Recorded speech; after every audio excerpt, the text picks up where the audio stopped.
শান অফিসে যাওয়ার জন্য রেডি হচ্ছিল। আমি হাঁ করে তাকিয়েছিলাম।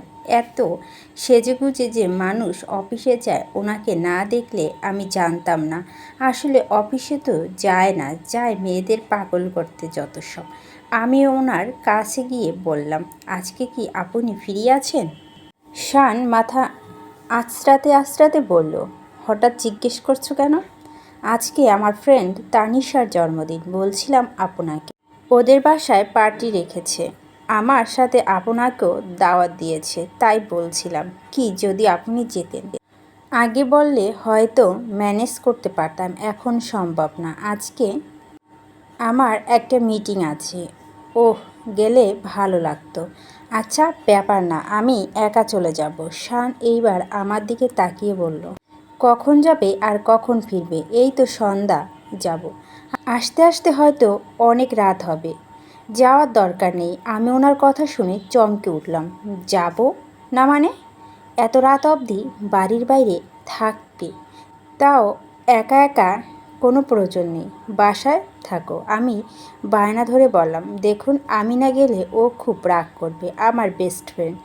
এমনটা বলবেন না প্লিজ। আমি শানকে অনেক অনুরোধ করতে থাকলাম। শান কিছুটা বিরক্ত হয়ে বলল, ওকে ওকে যেও, একদম বাচ্চাদের মতো পিছনে পড়ে যাও। ওনার কথা শুনে আমি অনেক খুশি হয়ে গেলাম। অনেক অনেক ধন্যবাদ। আমি জানতাম আপনি ঠিক মানবেন। বাট তুমি আমাকে ঠিকানা দিয়ে যাও, আমি তোমাকে নিতে যাব ঠিক 10টার সময়। বাসার নিচে থাকবে, ওকে?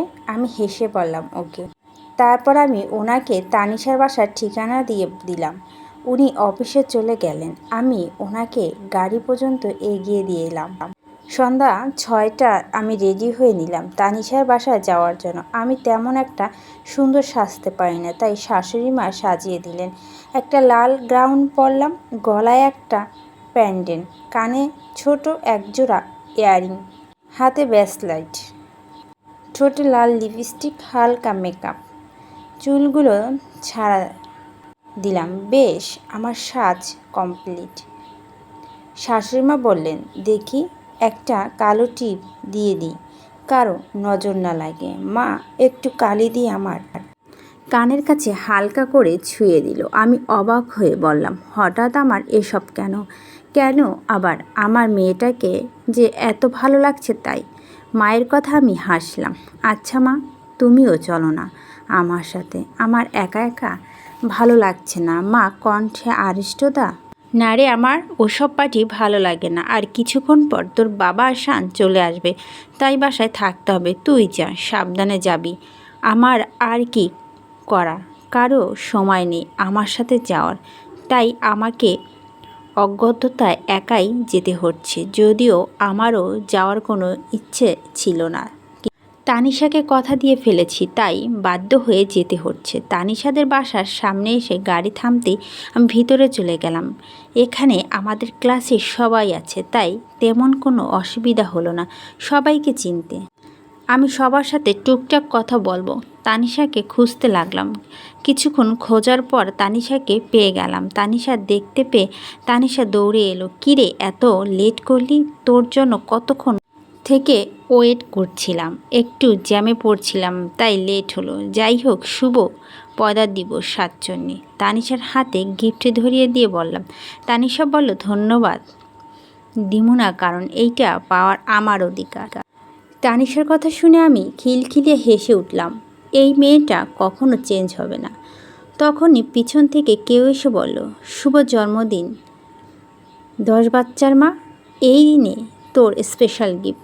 আমার পিছনে তাকিয়ে দেখলাম সিজন। তানিশা গিফট নিয়ে সিজনকে একটা বাড়ি মেরে বলে, হারামিকে 10 বাচ্চার মা, আজকে আমার জন্মদিন, অন্তত আজকের দিন আমার সাথে সুন্দর করে কথা বল।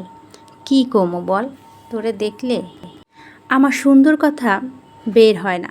হঠাৎ সিজনের আমার দিকে চোখ পড়তে বলল, হায় হায়, এটাকে আমাদের সোহা নাকি? মাশাআল্লাহ, একদম লাল পরি লাগতেছে। একটু বেশি বেশি বলছিস না? একটুও বেশি না। বিশ্বাস না হলে তানিশারে জিজ্ঞেস কর। থাক, জিজ্ঞেস করা লাগবে না, বিশ্বাস করলাম। সিজন আমার কানের কাছে এসে চুপি চুপি বলল, বাই দ্য ওয়ে, তোর এই খাচুর বরটা আসে নাই? আমার কথা শুনছে কি না কে জানে, তাহলে তো একদম উৎগণ্ডা পাঠাইয়া দিত। ওই দিন যে রাগ নিয়া কথা কইল, বাবা রে বাবা, এরপর থেকে তোর আমার তো সাথে কথা বলতেই ভয় করে। সৃজনের কথা শুনে আমি হাসলাম।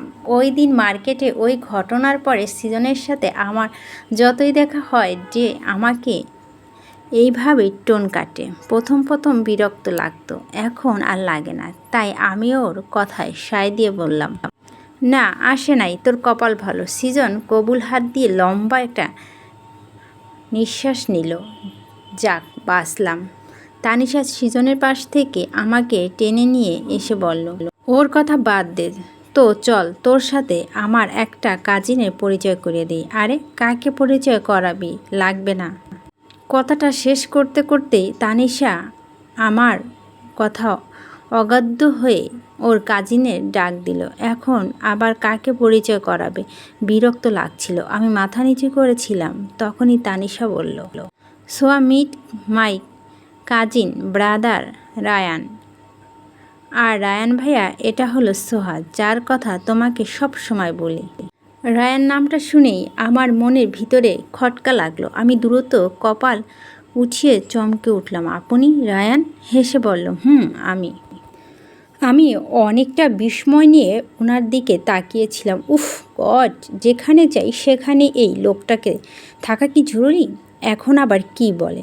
দূর, কিছু বলতে কেন? শান্ত ওই দিন সাফ সাফ জানিয়ে দিয়েছে। যদিও ওই দিনের পর রায়ান আজকেও আর বিরক্ত করেনি। আমি নিজেই বিস্ময় নিয়ে বললাম, আপনি আমাকে দেখে অবাক হননি? এত চিল কিভাবে আছেন? না, কারণ কালকে তানিশা আমাকে তোমার ছবি দেখিয়েছিল। আমি তো অপেক্ষায় ছিলাম কখন তোমার সাথে দেখা হবে। ওনার কথাটা শুনে আমি বিরক্ত বোধ করলাম। তানিশা বলল, ওয়াও, তোমরা আগে থেকে দুজন দুজনকে চিনো? আমি দাঁতে দাঁত চেপে বললাম, দুর্ভাগ্যবশত চিনি। তানিশা টাস্কি খেয়ে বলল, এবারে বলবি কেন? তখনই রায়ান হেসে বলল, ওটা কোনো ব্যাপার না। তোর ফ্রেন্ড এমনি নিজেই প্রিয় জিনিসগুলোকে এভাবে আখ্যায়িত করতে পছন্দ করে। আমি বিড়বিড় করে বললাম, প্রিয় না ছাই, পাগল লোক একটা। তখনই তানিশার আম্মু ডাক দিল। তানিশা বলল, আচ্ছা তোরা এখন একে অপরে চিনিস, তাহলে গল্প কর, আমি একটু আসছি। বলে তানিশা চলে গেল। আমি চুপচাপ দাঁড়িয়ে আছি, সাথে সৃজন আর রায়ান। কিছুক্ষণ পর সৃজনকে একজন ডাক দিতে সৃজন আমাকে বলে চলে গেল। এবার রায়ান আর আমি আছি। রায়ান বারবার আমার দিকে অদ্ভুত দৃষ্টিতে তাকাচ্ছিল, যেটা আমার মোটেই ভালো লাগছিল না। আমি যদি আগে জানতাম এই রায়ান তানিশার কাজিন, তাহলে কখনই আসতাম না। আমি তো সবে অন্য জায়গা যেতে নিব, রায়ান আমার হাত ধরে। আমি চোখ বড় বড় করে তাকালাম। রাগে আমার শরীর কাঁপছে। আমি তাড়াতাড়ি করে হাত ঝাপটা মেরে সরিয়ে নিলাম। কি হচ্ছে এসব? আমার হাত ধরছেন কেন? তুমি এত রিয়াক্ট করছো কেন? আমি তো জাস্ট তোমাকে থামানোর জন্য ধরেছিলাম। আমি কর্কশ কণ্ঠে বললাম, মুখে বলা যেত না? ধরার কি দরকার ছিল? ওকে সরি, শান্ত হও। এত হাইপার হচ্ছ কেন? আমি নিজেকে একটু সামলে নিলাম। এখানে চারপাশে অনেক মানুষ আছে, তাই সিনকেট করার মানে হয় না। কে কী ভাবলো বলা যায় না। তাহলে রায়ান আবার বলে উঠল, আজকে কিন্তু তোমাকে সত্যি অনেক বিউটিফুল লাগছে। আমি অন্যদিকে তাকিয়ে বললাম, ধন্যবাদ। তোমার বিবাহিত জীবন নিয়ে তুমি খুশি তো? আমি ভুরু কুঁচকে বললাম, মানে? রায়ান একটু ভঙ্গিমা দিয়ে বলল, মানে তুমি কি তোমার হাজবেন্ডকে ভালোবাসো? আমি সরু চোখে তাকিয়ে বললাম, এসব কি প্রশ্ন করেছেন বলুন তো? অবশ্যই শানের সাথে আমি খুব খুশি। খুশি না হলে নিশ্চয় আমার একসাথে থাকতাম না। রায়হান ছল ছল চোখে তাকিয়ে বলল, আচ্ছা, আমি যে তোমাকে এতটা ভালোবাসি সেটা কি তুমি কখনোই বুঝতে পারোনি? না, দেখতে পাওনি। আমার থেকে কি শান তোমাকে বেশি ভালোবাসে, যে তাকে তুমি যে আসনটা দিলে সেটা আমাকে দিতে পারতে না? সব আসন সবার জন্য প্রযোজ্য নয়। দেখো সোয়া, তুমি চাইলে এখনও শানকে ছেড়ে আমার কাছে আসতে পারো। আমি তোমাকে আমার হৃদয় রানী করে রাখবো। আমি রাগান্বিত হয়ে বললাম, বন্ধ করুন আপনার এই ফালতু কথা। আমি আমার হাজবেন্ডকে ভালোবাসি আর ওর সাথে থাকতে চাই। মাঝখানে আপনি না আসলে খুশি হব। রায়ান আর কিছু বলতে তার আগে সৃজন চলে আসলো। সৃজনকে দেখে রায়ান আর কিছু না বলেই চলে গেল। সৃজন আমাকে দেখে বলল, কিরে এভাবে মুখ গোমরা করে আছিস কেন? কিছু হয়েছে? তানিশার ভাই কিছু বলেছে? আমি সৃজনের দিকে তাকিয়ে হাসার চেষ্টা করে বললাম, না ঠিক আছে। পার্টিতে এসেছিলাম সন্ধ্যার দিকে, এখন প্রায় 10টা বাজে। কিছুক্ষণ পর শান চলে আসবে আমাকে নিতে, তাই বসে বসে শানের জন্য অপেক্ষা করছিলাম আর সবার সাথে আড্ডা দিচ্ছিলাম। বারবার রায়ানের সাথে চোখাচোখি হলেও অস্বস্তি বাড়তে লাগলো। যদিও রায়ান আমাদের থেকে কিছুটা দূরে ছিল। হঠাৎ আমার অনেক পানি পিপাসা পেল। আমি পানি খাওয়ার জন্য উঠতে যাব, তখন তানিশা বলল, কিরে কোথায় যাচ্ছিস? পানি খাবো? তো যাওয়া কি দরকার, তুই বস, আমি পানি নিয়ে আসছি। তানিশা গেল পানি আনতে। আমি অপেক্ষা করছিলাম, তখনই একটা ওয়েটার এসে বলল, ম্যাম জুস। আমার অনেক পানি পিপাসা পেয়েছিল, তাই আর আগে পিছে না ভেবে ওয়েটারটার থেকে জুসটা নিয়ে নিলাম। জুসটা খেয়ে বসলাম, তখনই তানিশা পানি নিয়ে এলো। নে ধর।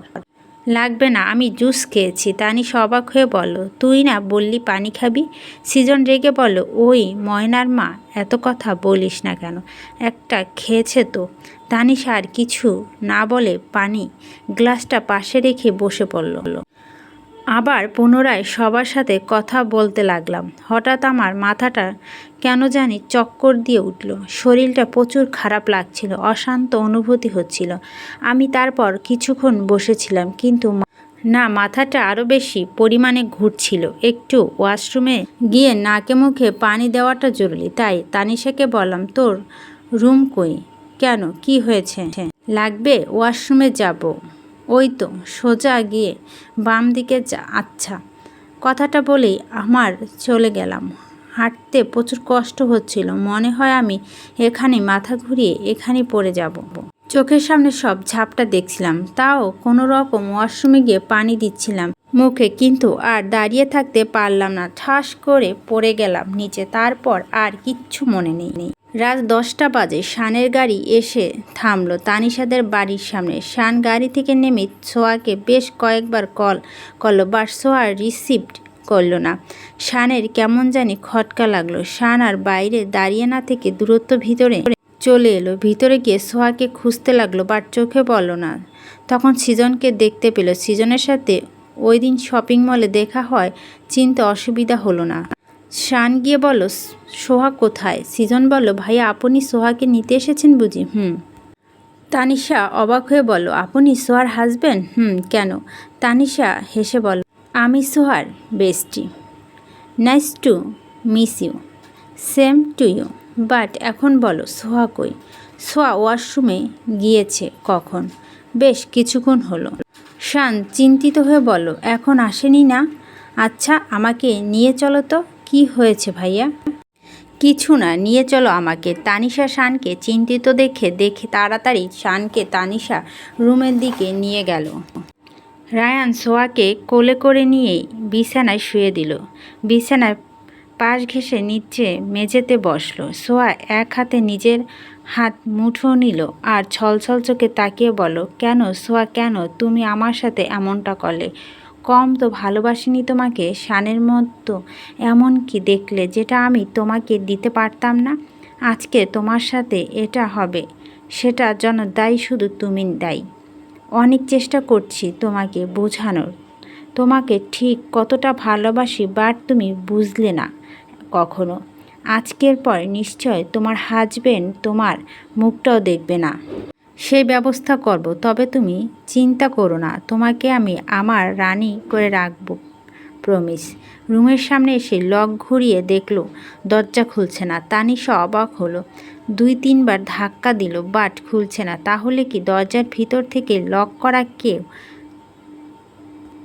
করবে সোয়া? কিন্তু কেন? তানিশা চুপচাপ দাঁড়িয়ে থাকতে দেখে শান বলল, কি হলো, দাঁড়িয়ে আছো কেন? তানিশা চিন্তিত হয়ে বলল, ভাইয়া দরজার ভেতর থেকে লক করা। শান চিৎকার করে বলল, মানে? শানের চিন্তাটা আরও বাড়ল। এতক্ষণ ফোন করছে অথচ সোয়া ফোনটা রিসিভ করছে না।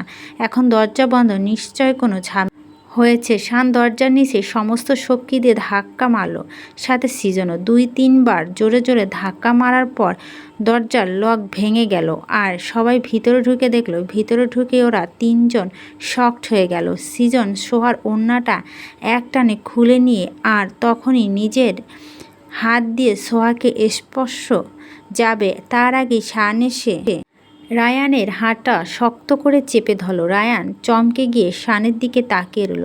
তুই এখানে?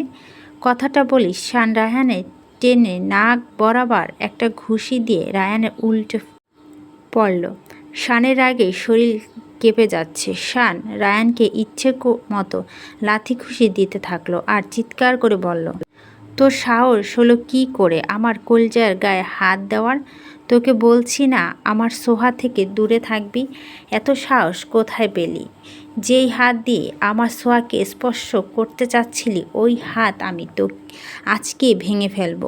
শান কথাগুলো বলছিল আর রায়ানকে মারছিল। শানের ইচ্ছে হচ্ছিল রায়ানকে মেরেই ফেলবে। শানের চোখ থেকে আগুন গোলা ধরছে। তানিশা আর সিজন জাস্ট স্পিচলেস হয়ে দাঁড়িয়ে আছে। ওরা নিজেরাও বুঝতে পারছে না এসব কি হচ্ছে। ওর কাজিনোর ফ্রেন্ডের সাথে ছি ছি ভাবতে তানিশার শরীর শিহরে উঠছে। যেই ছেলেটাকে ওর বাড়ির সবাই আদর্শভাবে এত ভালোবাসে সে এমন বিশ্বাস করতে পারছে না তানিশা। তানিশা দ্রুত সোয়ার কাছে গিয়ে এগিয়ে গেল। সোয়ার গায়ে ওড়নাটা ভালো করে দিয়ে দিল। শান রায়ানের মারতে মারতে পুরো আত্মারা করে ফেলছিল প্রায়। তখনই দৌড়ে গিয়ে সিজন শানকে ধরল। ভাইয়া ছেড়ে দিন, এভাবে মারলে মরেই যাবে ও। শান রাগী কণ্ঠে বলল, মরে যাক, ওর সাহস কি করে আমার সোয়ার ক্ষতি করার। তখনই তানিশা দৌড়ে এসে, ভাইয়া ছেড়ে দিন ওকে, বাসায় অনেক মানুষ, এ ঘটনা জানাজানি হলে সোহারই বদনাম হবে, সাথে আমাদের ফ্যামিলিরও। তাই আপনার কাছে অনুরোধ করছি ভাইয়া, আজকের পর থেকে রায়হান ভাই আর কখনো সোহার আশেপাশে যাবে না, আমি আপনাকে কথা দিচ্ছি। শান একটু শান্ত মাথায় কথাটা ভাবল, তারপর রায়ানকে আরেকটা লাথি মেরে চলে গেল। রায়ানের পুরো রক্তি অবস্থায় শান সোহার কাছে গেল। পাশে পানি জগ থেকে 2-3 বার পানি ছিটা দিল, বাট নো রেসপন্স। সোয়া, এই সোয়া, তাকাও না প্লিজ। শান 2-3 বার গালে হাত দিয়ে ডাকলো কিন্তু তাও তাকালো না। সিজন বলল, ভাইয়া আমার মনে হয় ও সোয়াকে কোনো ঘুমের মেডিসিন টাইপ কিছু দিয়েছে, আপনি ওকে তাড়াতাড়ি ডাক্তারের কাছে নিয়ে যান। সিজনের কথা শুনে শান দূরত্ব পাজাকল করে তুলে নিল সোহাকে। তানিশা ওদের বাড়ির পিছনে গেট দিয়ে বের করে দিল শানকে, যাতে কেউ না দেখে। শান যাওয়ার আগে তানিশা আর সিজনকে বলে গেল এই কথা যেন সোহা কখনোই জানতে না পারে।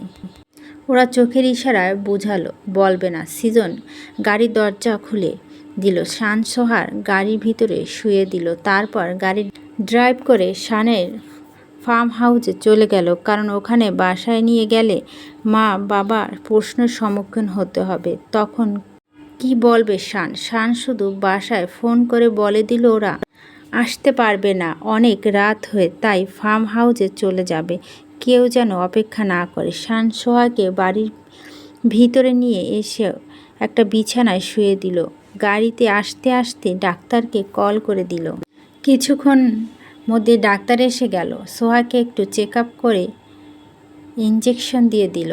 আপনার ওয়াইফ শরীর অনেক হাই ডোজের ঘুমের ওষুধ প্রবেশ করানো হয়েছে, তাই আজকে আর জ্ঞান ফিরবে না। তবে ভয়ের কিছু নেই, কাল সকালেই উনি সম্পূর্ণ সুস্থ হয়ে যাবে।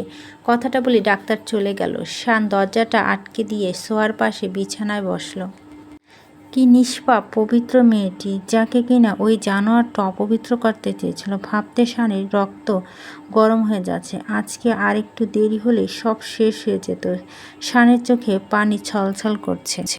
এক ফোঁটা পানি গড়িয়ে পড়ল সোয়ার মুখের উপর। শান সোয়ার মাথায় হাত বুলিয়ে কপালে একটা কিস করল আর মনে মনে ভাবল, আর আজকের মতো আর ভুল আর জীবনে করব না জান।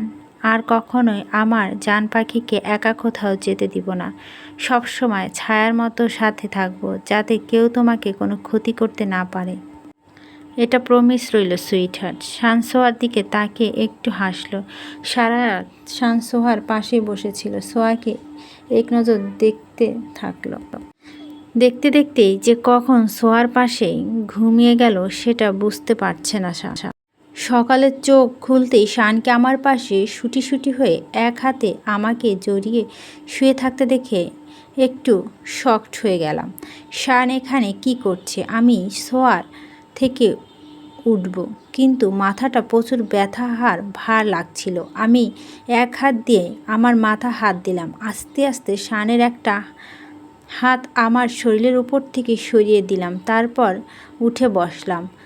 চোখ কষলে একবার চারদিকে তাকালাম। আরে এটা কোথায় আমি?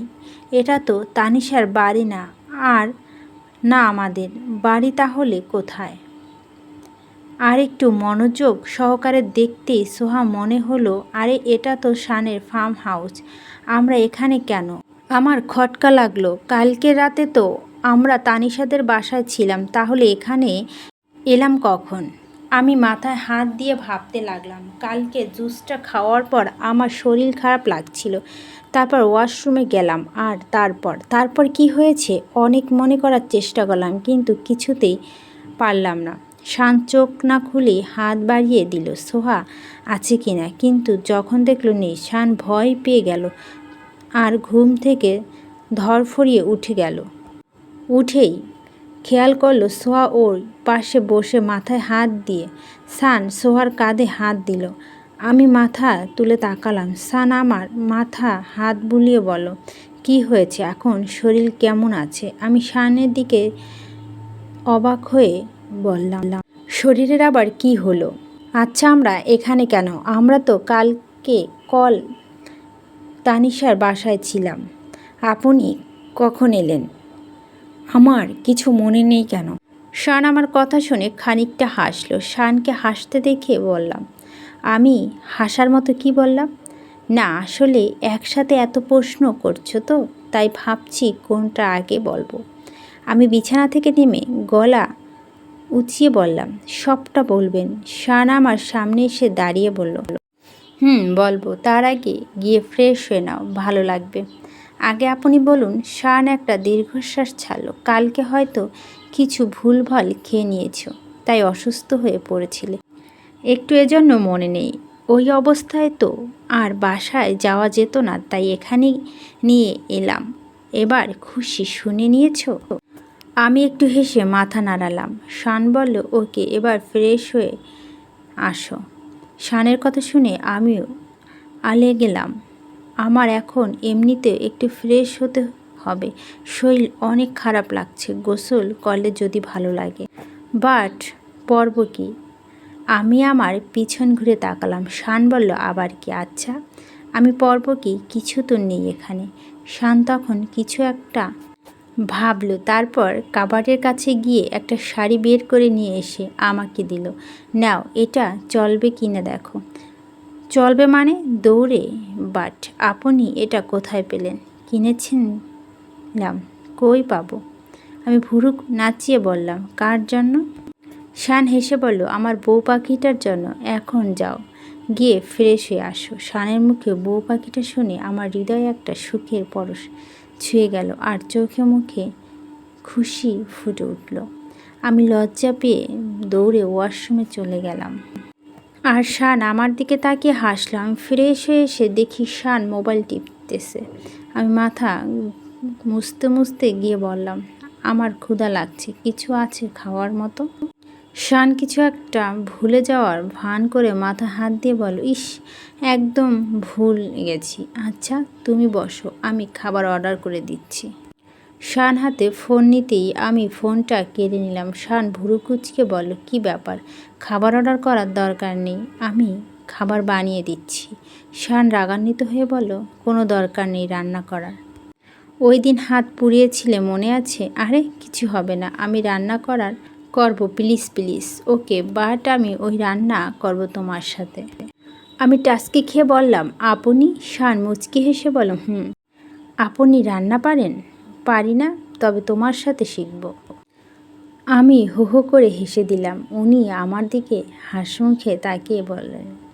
তারপর আমার দুজনই রান্নাঘরে চলে গেলাম। প্রথমে মাছটা কাটাকাটি করে দিলাম আর উনি নাক মুখ ছিটকে রইল। হঠাৎ বললেন, তোমরা মেয়েরা এমন অসম্ভব কাজগুলো করো কীভাবে বলো তো? সেটা আমরা পারি না কেন? ওই দিন যে অবস্থা হলো এই কাজটা করতে। ওনার কথা শুনে আমি খিলখিলিয়ে হেসে দিলাম। উত্তর তো আপনি দিয়েই দিলেন, আমরা মেয়েরা বলেই পারি আর আপনারা ছেলেরা বলেই পারেন না, সিম্পল। আমি ওনাকে একটা একটা সবজি এগিয়ে দিতে বললাম আর উনি দিচ্ছিলেন। আমি সবজিগুলো কাটার জন্য ছুরি হাতে নিতেই উনি বললেন, আমি কাটবো, আমাকে শেখাও। আমি অবাক হয়ে বললাম, দুটো ছুরি তো নেই, কীভাবে শেখাবো? তখন উনি আমার হাত ধরে টান দিয়ে ওনার কাছে টেনে নিল আর আমাকে পিছনে দিল থেকে ঘুরিয়ে উনি আমাকে পিছন দিকে থেকে জড়িয়ে ধরল আর আমি যেই হাতে ছুরি ধরলাম ওই হাতের ওপর ওনার হাত রাখল। আমি শিহরে উঠলাম ওনার এহেন কর্মকাণ্ডে। আমার বুকটা ধুকপুক করতে লাগলো। শান বলল, নাও এবার শিখাও। আমি কাঁপা কণ্ঠে বললাম, এভাবে কিভাবে শিখাবো? তাহলে তো আপনাকে সামনে আসতে হবে। শান আমার কানে ফিসফিস করে বলল, আমি তোমায় জড়িয়ে আছি তো, হাত ধরে আছি তো, তাহলে হবে। আমি বেহায়ার মতো ওনার দিকে তাকিয়েছিলাম আর উনি হাসছিলেন। ওনার গায়ে স্মেলটা আমার পাগল করা। উফ, আমি দিন দিন এত বেহায়া হয়ে যাচ্ছি কেন কে জানে? তাহলে কি এটা প্রেমের পড়ার লক্ষণ? ভাবতে বুকটা সমান তালে কাঁপতে লাগলো। সময়ের স্রোত কারোর জন্য অপেক্ষা করে না, সেটা নিজ গতিতেই চলতে থাকে। দিনের পর দিন গিয়ে সেটা মাস হয় এবং মাসের পর মাস গিয়ে হয় বছর। সময়ের সাথে সাথে এখন অনেক কিছু পরিবর্তন হয়। কেউ সময়ে তালমুখ খুঁজে পায় নিজের আপন মানুষ আর কেউ হারিয়ে ফেলে। এভাবেই আমাদের জীবন চলছে। আমার জীবনও ব্যতিক্রম নয়। দেখতে দেখতে আমাদের বিয়ের 3টা মাস চলে গেল। হাসি কান্না, সুখে দুঃখে, বিপদ আপদে সব সময় যেন পাশে ছিলাম, তেমনি আছি। এই 3 মাসে আমাদের সম্পর্ক বাঁধনটা আরও শক্ত হয়েছে। আমরা এখন বিশ্বাস করি একে অপরকে নিজেদের থেকেও বেশি। যেখানে চাইলেও কেউ ফাটল ধরাতে পারবে না। এখন আমরা স্বামী স্ত্রী থেকে বেশি খুব ভালো বন্ধু। এমন বন্ধু যার সাথে সব শেয়ার করা যায়। কি অদ্ভুত না? একজন আরেকজনকে একটাময় সহ্য করতে পারতাম না, আর এখন তাকে ছাড়া জীবনটা যেন শূন্য লাগে। 3 মাসে আমাদের সম্পর্ক বাঁধনটা আরও শক্ত হলেও নিজেদের লক্ষ্যটা পূরণ করতে পারিনি। এখনও পর্যন্ত আপু আর আরশ ভাইয়াকে সবার সামনে আনতে পারিনি, না কাউকে জানাতে পারছি। শানও অনেকবার চেষ্টা করেছিলাম বলার, কিন্তু প্রত্যেকবার কোনো না কোনো ঝামেলায় আর বলা হয়ে ওঠেনি। তবে আজকে সাহস করে চল এলাম আপুদের সাথে দেখা করা। সেটা এতদিন চেয়েও পারিনি। আধ ঘন্টা ধরে অপেক্ষা করছি, বাট কারো বাসায় কোনো নাম নাই। আমি প্রচুর বিরক্ত হয়ে গেলাম আর মনে মনে দুটোকে বকতে লাগলাম। হঠাৎ খেয়াল করলাম দুজনে ভিতরে আছে। আপু আমাকে দেখে দৌড়ে এলো, এসে জড়িয়ে ধরলো। কেমন আছিস সোনা, কতদিন পর দেখা। আমি কিছুটা অভিমান নিয়ে বললাম, এতটা ওয়েট করানোর পর মনে পড়লো আমার কথা। আরশ ভাইয়া বলল, আরে না, আমাদের কোনো রুল নাই, গাড়িতে লেট করে ফেলছি। যাই হোক, সরি। আমি মুখ গোমরা করে বললাম, না এতে হবে না। স্মৃতি আপু অবাক হয়ে বলল, তাহলে? আমি হাত বাড়িয়ে বললাম, আমার ঘুষ দে আগে। আরশ ভাইয়া হতাশ হয়ে বলল, আল্লাহ, আমি তো ভুলে গেছি। এখন তো বউ পেয়েছো, আমাকে মনে রাখা কি দরকার? আমিও অন্যদিকে ফিরে মুখ ঘোরা করে রইলাম। তখনই আরশ ভাইয়া পিছন থেকে 4টা চকলেট বের করে আমার সামনে রাখলো। আমার চোখে মুখে হাসি ফুটে উঠল। আমি দ্রুত মেরে নিয়ে নিলাম। উফ, এতদিন কি যে মিস করছি। স্মৃতি আপু হাসলো। আমি বললাম, কিন্তু 4টা কেন? তুমি তো সব সময় 2টা আনতে। আরস ভাইয়া বলল, আরে খালি হাতে কি করে আসবো? দুটো আমার শালিকার জন্য আর দুটো ভাবি। আমি গাল ফুলিয়ে বললাম, না ভাবি বলো না, আমি তোমার শালিকাই ঠিক আছি। উফ, এখন তো না চাইলেও তুমি আমার ভাবি। আমি অনেক খুশি হয়েছিলাম শুনে যে শান ভাইয়া আর তুমি বিবাহ বন্ধনে আবদ্ধ হয়েছ। এটা ভাবতেই ভালোই লাগে যে আমরা পালিয়ে ভালোই করেছি। একদম ভালো করেননি, শুধু শুধু একটা খাচুট পাগল বদমেজাজি লোকের সাথে আমাকে বেঁধে দিয়েছ। স্মৃতি আপু আমাকে চোখ দেখে বলল, এমন বলতে আছে উনি তোর স্বামী হয় না? তুই আর কখনো চেঞ্জ হলি না, সেই বাচ্চাই রয়ে গেলি। কোথাও ভাবলাম এসে দেখব 3 মাসে আমাদের সোহা পাক্কায় গৃহিণী হয়ে আছে যাবে। বাট কোথায় কি? আমি চকলেট খেতে খেতে বললাম, ওটা আর পসিবল না, এটা তোমার স্বপ্নই রয়ে যাবে। আমার কথা শুনে আপু আর আরস ভাইয়া একে অনেক মুখে চাওয়াচাই করলো। আমি বেশ বুঝতে পারলাম এদের ছোট্ট হৃদয় কথাটা নিতে পারি না। আমি টেবিলে একটি বাড়ি মেরে বললাম, তোমাদের একে অপরের দেখা শেষ হলে এইবার কাজের কথায় আসি। ওরা দুজনে মাথা নাড়ালো। তোমরা বিয়ে করেছো? আরস ভাইয়া বলল, না সে সৌভাগ্য হয়নি। আমি একটা স্বস্তির নিঃশ্বাস ফেলে বললাম, আল্লাহ বাঁচাইছে, অ্যাটলিস্ট এই কাজটা ভালো করছো। ওরা দুজনই অবাক হয়ে একসাথে বলল, কেন? আমি এক হাত কপালে রেখে বললাম, সবাই তোমাদের উপর কি পরিমাণ রেগে আছে, ইউ হ্যাভ নো আইডিয়া। কথাটা শুনেই দুজনে হতাশ হয়ে বলল, তাহলে এখন কি হবে? কেউ কি আমাদের মেনে নিবে না? নিবে, তবে তার আগে তোমাদের যার যার বাসায় ফিরে যেতে হবে, আর আমি যেভাবে বলবো সেভাবেই করতে হবে, তাহলে কিছু হতে পারে। ওরা দুজনে হ্যাঁ সূচক মাথা নাড়ালো। ওদের সাথে আমার কিছু কথা বললাম। হঠাৎ আমি চকলেট মুখে দিয়ে পিছনে ঘুরতেই কারো সাথে সোজারো ধাক্কা খেলাম। মাথা তুলে উপরে তাকান, আমার চোখ বেরিয়ে আসার উপক্রম। সাথে আপু আরস ভাইয়াও একই অবস্থা। আমি অজান্তেই বলে ফেললাম, শান।